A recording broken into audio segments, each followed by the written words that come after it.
She looked at me with eyes that begged for silence, her voice trembling. "Don't say my name." In that moment, I knew this secret could ruin everything. Yet I couldn't walk away. I still remember the first time I really noticed her. Not in the polite, surface-level way I had noticed her before, standing beside my boss at company dinners or offering a gracious smile when she visited the office. This time was different. This time, she stepped into the room as though the air itself adjusted to her presence. It was a Friday evening, the kind of evening when everyone else was eager to rush out, to leave behind deadlines and fluorescent lights.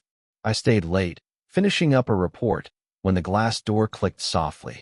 She entered, not in a dramatic way, but with the quiet confidence of someone who knew she didn't need to demand attention, because it came to her naturally. She was dressed simply, yet everything about her felt refined. A dark coat draped over her shoulders, hair tucked loosely behind one ear, strands falling as though they had slipped free on purpose. Her eyes scanned the empty office until they found me, and in that second I forgot the words I had been typing. "Still working?" she asked, her voice carrying that kind of warmth that makes you feel both noticed and exposed. I nodded, fumbling for a casual tone. "Just trying to finish this report before the weekend." She smiled, a small curve of her lips that hinted at something more than politeness. "You remind me of my husband when he was younger. Always staying late. Always chasing perfection." Her words carried a softness, but also a weight, an unspoken layer I couldn't quite name. I looked back at the screen, pretending to type, though my attention was tethered to the sound of her voice, the quiet cadence of her presence moving closer.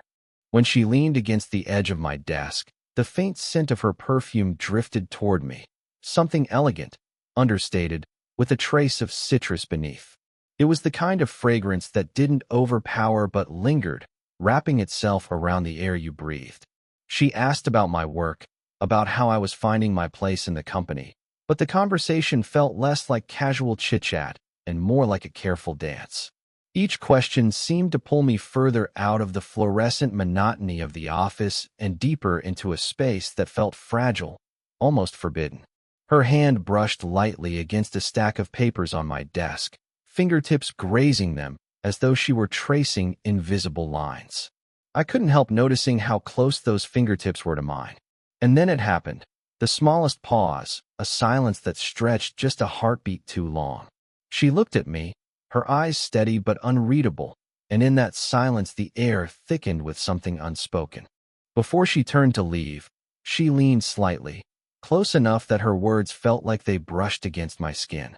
"Don't say my name," she whispered, almost as if she feared the sound itself would break something fragile between us.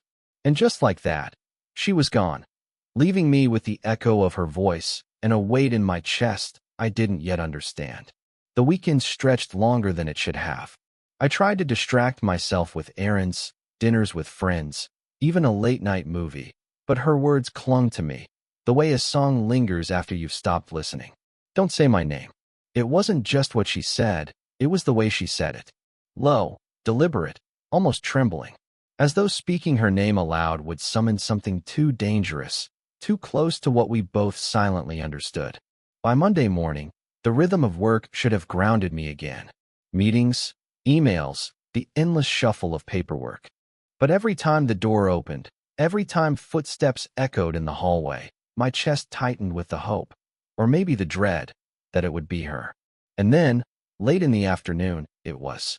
She entered quietly, as if slipping into the background, though her presence was anything but invisible. She wore a soft gray dress, the kind that looked effortless yet elegant, and a delicate scarf draped loosely around her shoulders. When her eyes found mine across the office, something flickered there, an acknowledgement, private and unspoken. She didn't come to my desk right away. Instead, she spoke with the receptionist, glanced at a few framed photos on the wall, her hands clasped lightly in front of her. I noticed the way her thumb rubbed gently over her fingers, a small, restless gesture that betrayed a nervous energy beneath her composed exterior.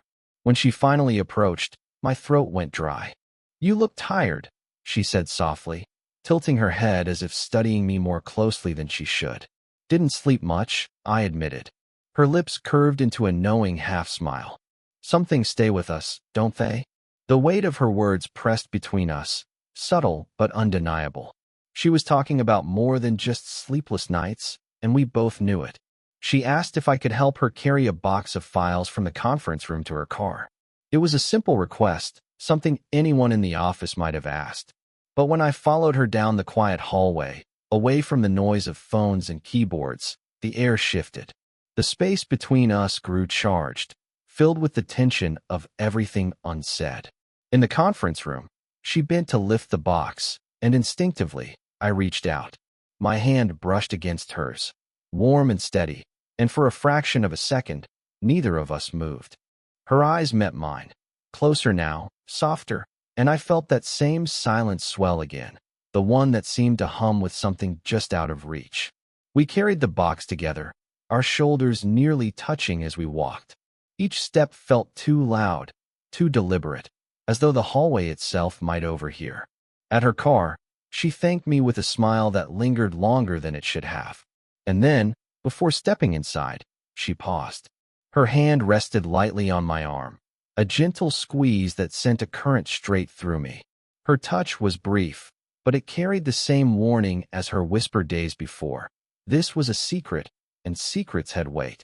She slipped into the driver's seat and pulled away, leaving me standing in the fading light, caught between the ordinary world of work and the dangerous gravity of whatever had just begun.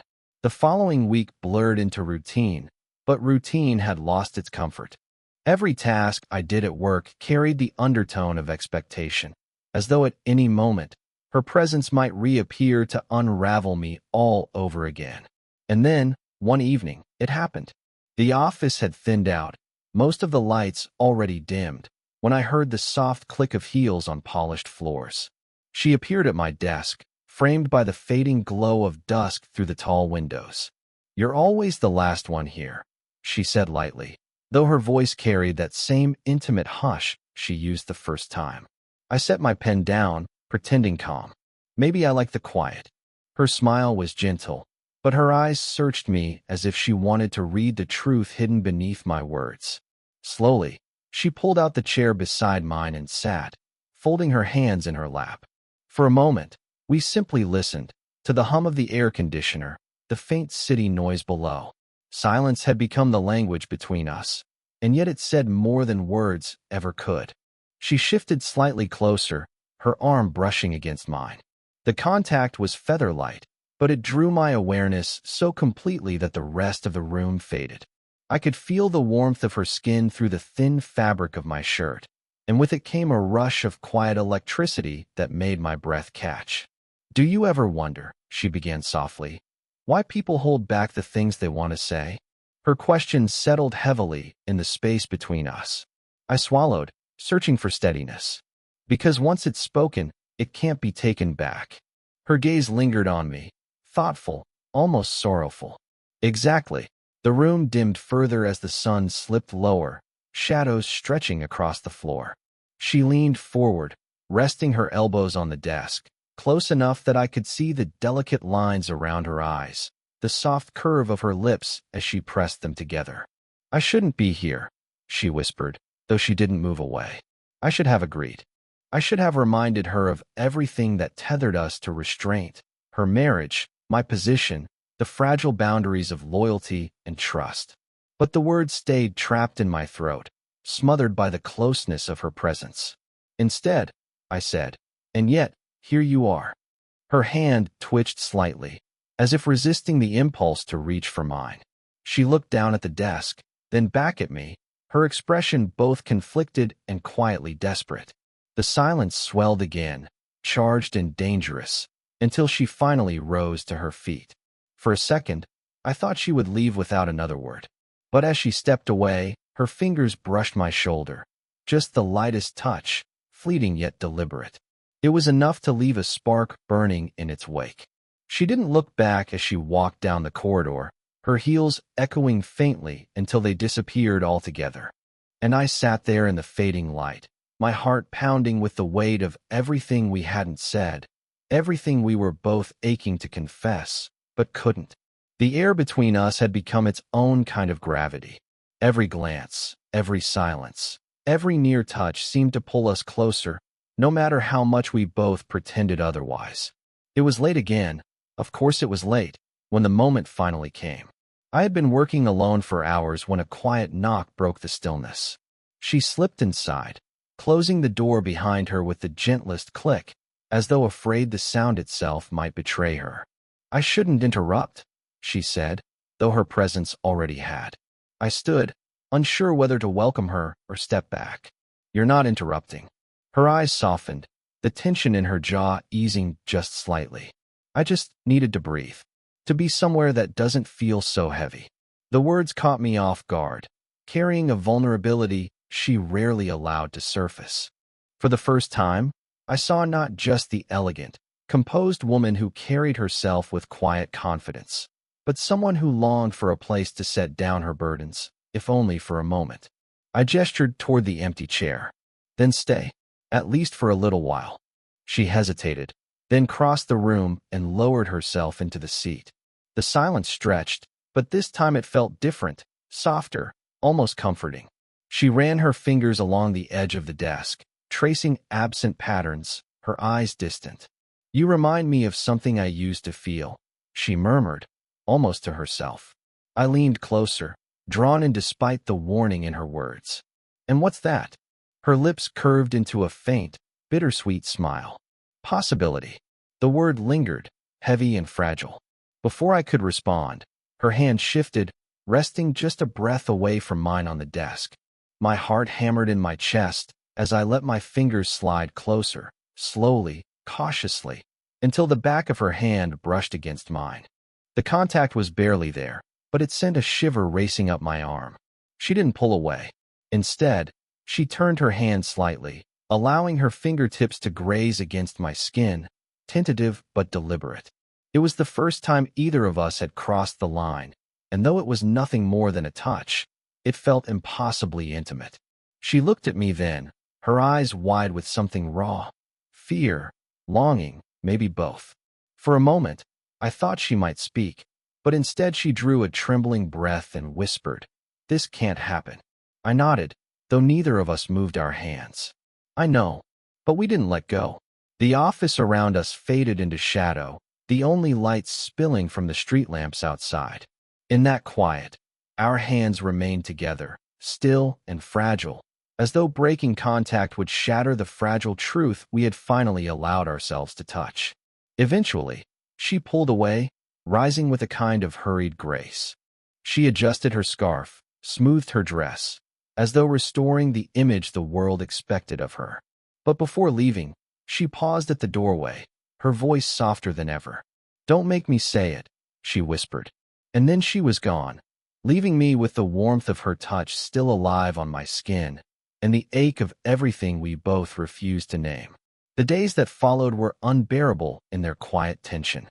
Each encounter at work was like walking a tightrope. Every smile, every brush of hands, every shared glance carried weight. And yet, we both continued as if nothing had changed, performing the everyday routines of the office while a private storm raged beneath the surface. It was late afternoon when she appeared again. The office was nearly empty, the hum of computers and the distant chatter of the cleaning staff the only background noise. She approached my desk with that same composed elegance, though there was an unmistakable urgency in her step. "Can I talk to you for a moment?" she asked softly. Her voice carried the kind of hesitation that made me lean forward, caught between caution and curiosity. "Of course," I said, my heart thudding louder than the words. She led me to a quiet corner near the large windows, where the golden light of sunset spilled across the room. The city below seemed distant and unreal, as though the world outside had no claim over the fragile bubble we occupied. For a moment, we simply stood there, our shoulders nearly brushing. The air was thick with unspoken desire, the kind that makes even silence feel heavy. She looked down, twisting her fingers together, her nails grazing the fabric of her skirt. "I shouldn't," she began, then faltered, as though the sentence itself would betray her secret. "You don't have to say it," I murmured, stepping just close enough that our breaths brushed without really touching. Her eyes lifted, meeting mine, and I saw the vulnerability she so rarely allowed anyone to witness. "I know this is wrong," she said finally, her voice low, trembling just slightly. "But I can't stop thinking about you." The words hung between us, fragile and electric. I wanted to reach out, to take her hand, to pull her into the kind of embrace that spoke of all the things we both felt but couldn't say. And yet, I knew the risk, the delicate boundary we had vowed not to cross. Still, the temptation was irresistible. My fingers brushed hers as if by accident, a soft, tentative contact that sent a shiver through both of us. She didn't pull away.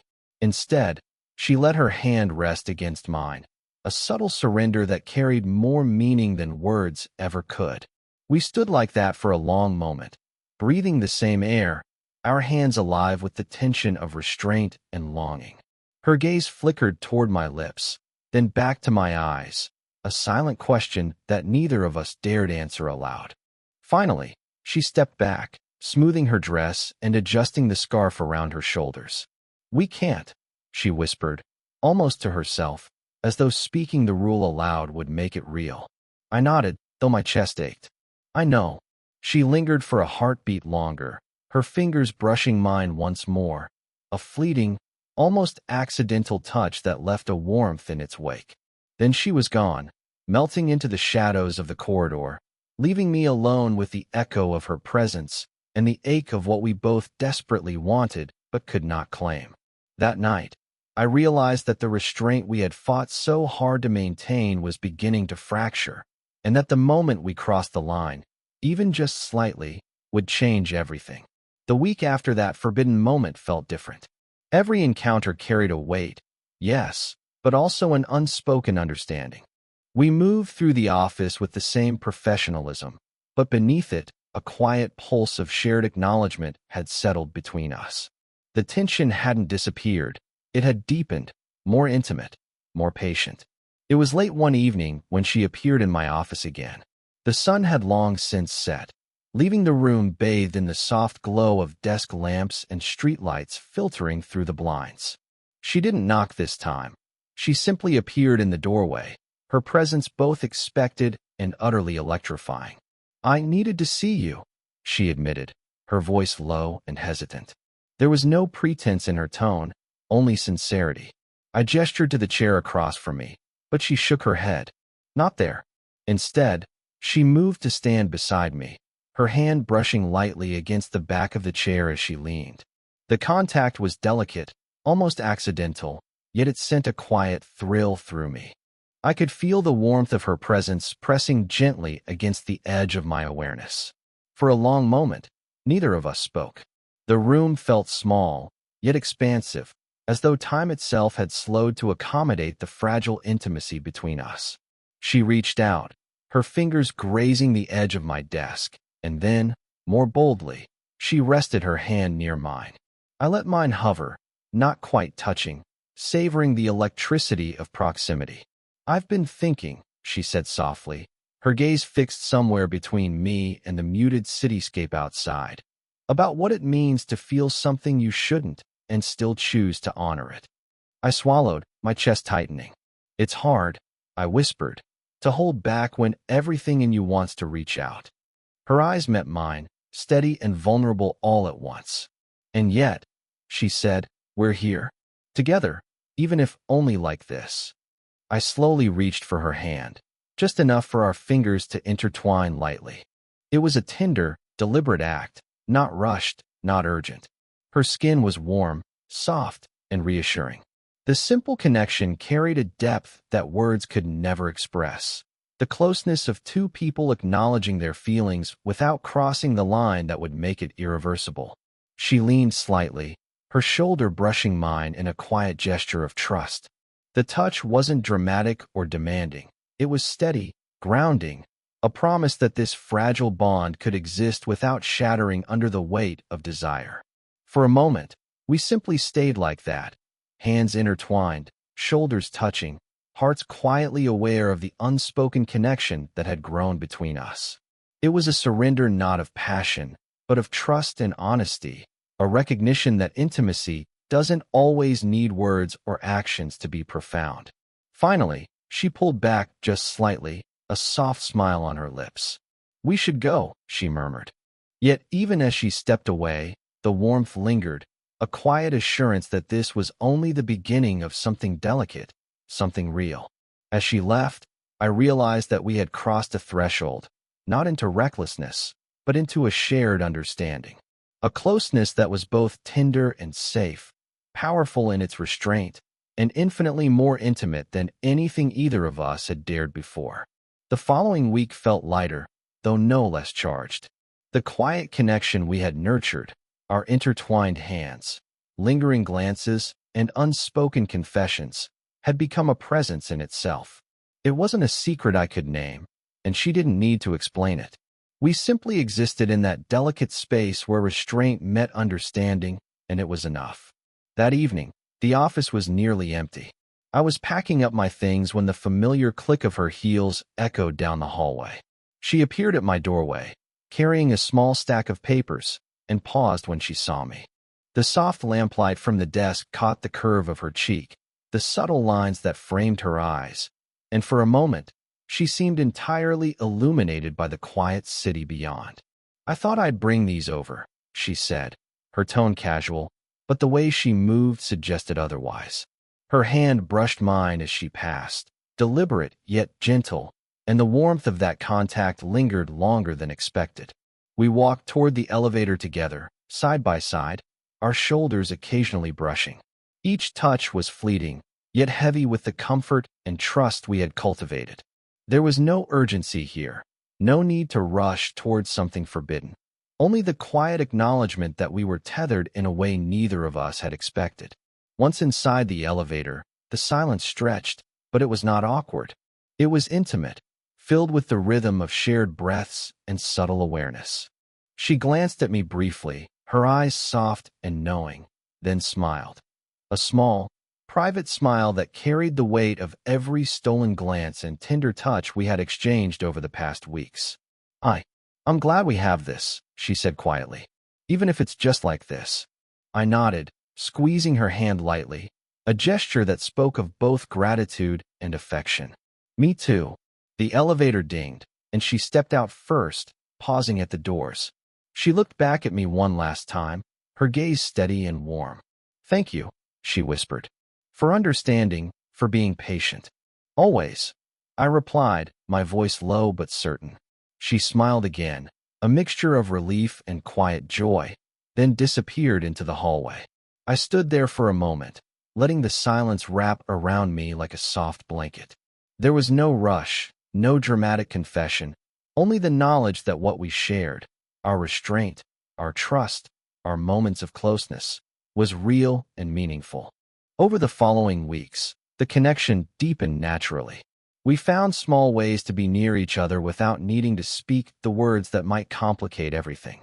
A hand brushing against mine while passing a folder, a shared look across the room, a quiet smile that only the other understood.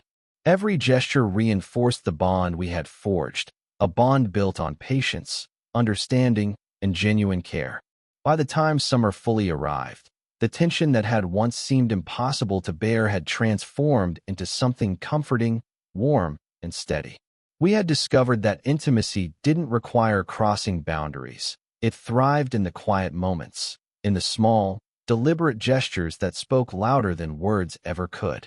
And in that gentle rhythm, we found a kind of happiness neither of us had expected, a slow-burning connection that promised depth, trust, and the quiet joy of being seen, understood, and cherished by someone who mattered more than words could capture.